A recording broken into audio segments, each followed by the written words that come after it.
पैसों का पेड़ सोहन नाम का एक लकड़हारा था। एक दिन वो जंगल से लकड़ियां काटकर अपने घर को वापस लौट रहा था।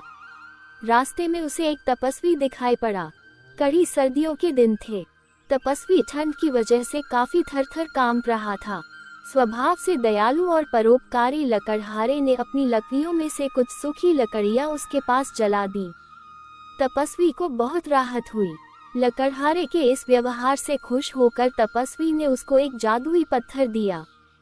उस जादुई पत्थर का रहस्य समझाते हुए तपस्वी ने लकड़हारे से कहा कि जब भी उसे पैसों की जरूरत होगी वह किसी भी पेड़ से इस पत्थर को लगा देगा और एक मंत्र जो वह उसे देने वाले हैं वो पढ़ेगा तो वह पेड़ पैसों का पेड़ बन जाएगा।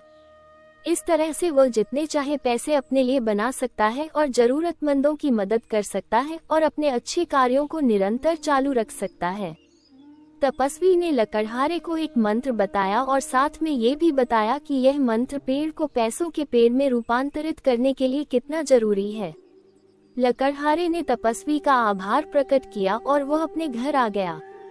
लकड़हारे ने अपनी धर्मपत्नी को वो जादुई पत्थर दिखाया और सारी घटना के बारे में भी बताया। सारी बात जानकर उसकी पत्नी भी बहुत खुश हुई। अब लकड़हारे और उसकी पत्नी को जब भी पैसों की जरूरत होती थी वे दोनों किसी भी पेड़ को पैसों का पेड़ बना लेते थे और जितने हो सके उतने परोपकार के काम किया करते थे। एक दिन उनके एक पड़ोसी ने उन्हें पेड़ को पैसों के पेड़ में बदलते हुए देख लिया। उसके मन में लालच आ गया। एक रात उसने वो पत्थर चुरा लिया। उसने पत्थर को किसी पेड़ से लगाया और इंतजार करने लगा कि वो पैसों का पेड़ बने। लेकिन ऐसा नहीं हुआ और उसे मंत्र के बारे में भी पता नहीं था। दूसरी तरफ लकड़हारा परेशान था। उसने पूरे घर में पत्थर को ढूंढा लेकिन उसे कहीं भी वो नहीं मिला। वो परेशान होकर तपस्वी के पास पहुंचा। तपस्वी ने अपनी शक्ति से चोर का पता लगा लिया। पत्थर उस लालची पड़ोसी के पास था।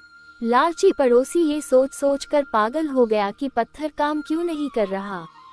लकड़हारे ने उस पत्थर को वापस पाया और तपस्वी को लौटा दिया और अपनी मेहनत से जितना संभव था उतना दान धर्म का काम करते रहा।